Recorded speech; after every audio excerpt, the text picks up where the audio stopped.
100 দিনের কাজ নিয়ে যে মামলা, সেই মামলাতে কার্যত হাইকোর্টের যে রায় সেখানে একেবারে পরিষ্কার করে দেওয়া হয়েছে যে কেন্দ্রকে আগস্ট মাসের 1 তারিখ থেকেই 100 দিনের কাজের প্রকল্পের যে কাজ সেটাকে শুরু করতে হবে। এবং এই মামলা যিনি লড়ছিলেন, আমার সঙ্গে রয়েছেন আইনজীবী সামিম আহমেদ। স্যার, এই যে রায়, এটাতে সাধারণ খেটে খাওয়া মানুষের পক্ষে এই রায় কতটা সন্তুষ্ট? দেখুন, কিছু কিছু মামলা করে আইনজীবী হিসেবে যদিও আমরা আইনজীবীরা বলি যে আমাদের কাজের সঙ্গে কখনোই ক্লায়েন্টের স্বার্থকে যুক্ত করতে নেই, কিন্তু তবুও আমরা বলবো যে আমরা যেহেতু সংবিধানকে রক্ষার দায়িত্ব নিয়ে আদালতে লড়ি, ফলে কিছু কিছু রায়কে আমরা যুগান্তকারী রায় হিসেবে বলি। এটা তাদের মধ্যে একটা অন্যতম, এবং এটা এমন একটি রায় যে রায়ে আমি নিজেও আপ্লুত। এই ভারতবর্ষের সংবিধান মানুষকে সম্মানের সঙ্গে উইথ ডিগনিটি বেঁচে থাকার অধিকার দিয়েছে, আর তাকে নিশ্চিত করার জন্যেই 2005 সালে মানুষের জন্যে কাজ নিশ্চিত করার জন্য, সকলের জন্য যদি কাজ থাকে তাহলে সকলে রোজগার করতে পারবে, সকলে যদি রোজগার করতে পারে তাহলেই সম্মানের সঙ্গে বেঁচে থাকতে পারবে। তার জন্যে এই 2005 সালের মানরেগার আইন নিয়ে আসা। সেই কাজ বন্ধ হয়ে গেছিল প্রায় 3.5 বছর। সেই জটিলতায় লড়াই চলছিল রাজ্য সরকার কেন্দ্র সরকারের। এই যে রাজ্য সরকার কেন্দ্র সরকারের এই যে লড়াইয়ের খেলা, তাতে যারা সবথেকে বেশি বঞ্চিত হচ্ছিল তারা হচ্ছিল সাধারণ মানুষ, যাদের জন্য এই আইনটা নিয়ে আসা। এখন দুর্নীতি হয়েছে, সেই দুর্নীতি তদন্ত করতে হবে, যারা অপরাধী তাদেরকে চিহ্নিত করতে হবে, যে টাকা পাবলিকের টাকা আত্মসাৎ হয়েছে তার রিকভারি করতে হবে, সবকটা গুরুত্বপূর্ণ।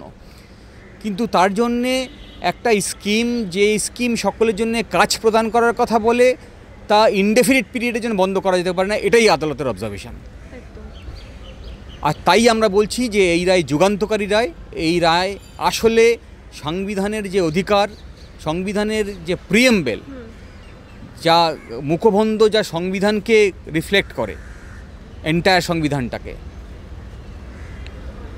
তাকে রক্ষা করার জন্যে এই রায় খুব গুরুত্বপূর্ণ ছিল। স্যার, রাজ্য সরকার এই রায় বলছেন এটা রাজ্য সরকারের জয়, কিন্তু মামলা তো রাজ্য সরকার করেনি। আসলে এই মামলা আজকে করতে হতোই না, মামলা একগুচ্ছ মামলা হয়েছে, কিন্তু এই এতগুলো লোক বিভিন্ন প্রান্ত থেকে, বিভিন্ন জেলা থেকে এসে মামলা করেছে, বিভিন্ন সংগঠন মামলা করেছে একটাই কারণে। তার কারণ পশ্চিমবঙ্গের বিভিন্ন প্রান্তরে 100 দিনের কাজ, সেই কাজের সেখানে রাস্তা হতে পারে, পুকুর খনন হতে পারে, গাছ লাগানো হতে পারে। এই কাজটা যদি হয়, সেই কাজের সুবিধা যায় সাধারণ মানুষের কাছে।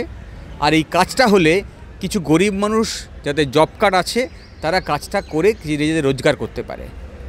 তাহলে দুর্নীতি হয়েছে এমন পর্যায়ে, রাস্তার কাজটাও হয়নি, পুকুর খননের কাজটাও হয়নি, আর একই দিনে যাদের কাজ নাম মাস্টার হলে দেখানো হয়েছে তাদের কাছে টাকাও পৌঁছায়নি। কাজ হয়নি যেহেতু তারা টাকাও পায়নি, ফলে দুর্নীতি চরম পর্যায়ে পৌঁছেছে। তাহলে একদিকে মানুষ 100 দিনের কাজের সুবিধা থেকে মানে মানে তাদের পেল না, বঞ্চিত হলো, আর একদিকে সেই কাজ থেকে যে জনমুখী কাজ থেকে সাধারণ মানুষের সুবিধা, সেটা থেকে সাধারণ মানুষও বঞ্চিত হলো।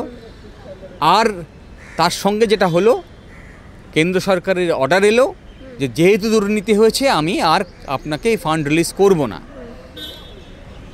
ফলে আগামী দিনে যারা কাজ পেত সে কাজটা বন্ধ হলো।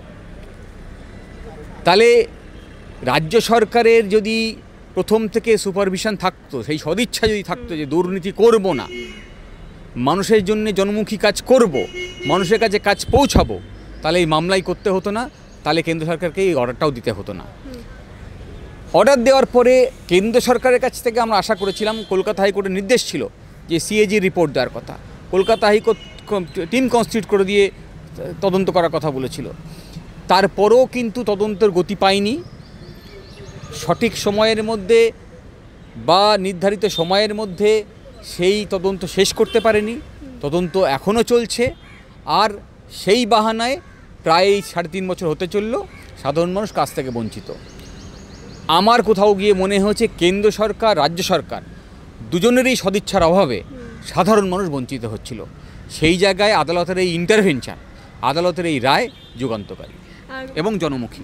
একেবারে তৃণমূল সরকার বা তাদের একাধিক মুখপাত্র তারা বলছেন যে আমরা বারংবার এই 100 দিনের কাজের জন্য আওয়াজ তুলেছি, কথা বলেছি। যদি সত্যিই তারা আওয়াজ তুলবে বা কথা বলবে, তাহলে তারা দুর্নীতি কেন করলো? আর তারা তাহলে আদালতের দ্বারস্থ বা হলো না কেন? গতকাল আমি দেখলাম যে অভিষেক ব্যানার্জিও একটা ফেসবুক পোস্ট করেছেন, সোশ্যাল মিডিয়া পোস্ট করেছেন যে তিনি কত আন্দোলন করেছেন দেখানোর জন্য। আমরা জানি রাজভবনের সামনে অবস্থান হয়েছিল, আমরা জানি দিল্লিতেও গেছে। আচ্ছা বলুন, যে চুরি করতে সাহায্য করছেন, যে চুরি করাচ্ছেন, রাজ্য সরকারের ডিএম তার আধিকারিকরা তাদের দায়িত্ব ছিল এই আইনে আওতার মধ্যে থেকে যাতে সমস্ত কাজ উইথ অল ট্রান্সপারেন্সি, পরিচ্ছন্নতার সঙ্গে হয়, তা নিশ্চিত করা। তারা তা করলেন না।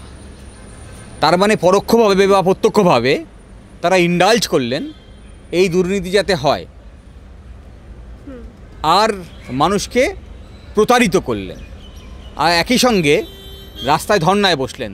তাহলে কি এটা দাঁড়ায় না আসলে আপনি ওই চোরদেরকে ডিফেন্ড করার জন্য রাস্তায় দাঁড়ায় বসলেন? মানুষ তো তদন্তের জন্য আদালতে আসছিল, বারে বারে সব জেলা থেকে আসছিল বোধহয়। তাহলে সব জেলা থেকেই সাধারণ মানুষ আদালতে আসছে, তদন্ত হোক, আমার বাড়ায় পাড়ায় কাজটা হওয়ার কথা ছিল, কাজটা হলো না, আর আপনি কাজটা বন্ধ কেন হয়ে গেল? আপনি ওটাকে কেন এই কারণটাকে অপসারণ করলেন না, চুরিটাকে বন্ধ করলেন না, আপনি গিয়ে ধর্নায় বসলেন। তাহলে পরোক্ষভাবে আসলে আপনি ওইটাকে ইন্ডালজেন্স দিলেন যারা চুরি করছে তাদেরকে। কোথাও গিয়ে আমি বলবো যেহেতু আপনার দায়িত্ব ছিল এইগুলোকে আটকানো, তাহলে আপনি প্রত্যক্ষভাবে ইন্ডালজেন্স দিলেন। তাহলে তারা তো এর পক্ষে ছিলেনই না, বরং অপরাধীদের পক্ষে ছিলেন, অপরাধের পক্ষে ছিলেন। সেই জন্যই তো আমাদেরকে মামলা করতে হয়েছে আদালতে। আর এখন কি তাহলে তারা সেই ক্রেডিটটা নিজেরা নিতে চাইছেন এই 100 দিনের কাজে যে 1 আগস্ট থেকে আবার চালু করার এই রায়? দেখুন, এখন তো প্রচারের বিভিন্ন মাধ্যম আছে, সোশ্যাল মিডিয়া থেকে শুরু করে বিভিন্ন ধরনের মিডিয়া আছে। আমি আপনাদের মতো মিডিয়াদেরকেও আমি কখনো কখনো অপরাধী ঘোষণা করে ফেলি এই কারণে, কোথাও গিয়ে আমার মনে হয়েছে যে এই বড় বড় ইলেকট্রনিক মিডিয়াগুলো তারা বিভিন্ন ইস্যু নিয়ে রোজ সন্ধ্যেবেলা কোনো না কোনো টকশো করে। আচ্ছা বলুন তো, সাধারণ মানুষের শিক্ষার অধিকার কি গুরুত্বপূর্ণ নয়? সাধারণ মানুষের স্বাস্থ্যের অধিকার কি গুরুত্বপূর্ণ নয়? সাধারণ মানুষের রোজগারের অধিকার কি গুরুত্বপূর্ণ নয়? কাজের অধিকার কি গুরুত্বপূর্ণ নয়? তাহলে গ্রামের বিভিন্ন প্রান্তরে স্কুলগুলো বন্ধ হয়ে যাচ্ছে, আর কলকাতার বড় লোকের স্কুলগুলো চলছে। তাহলে বড় লোকের ছেলে ভালো স্কুলে পড়বে, সে ভালো চাকরি করবে।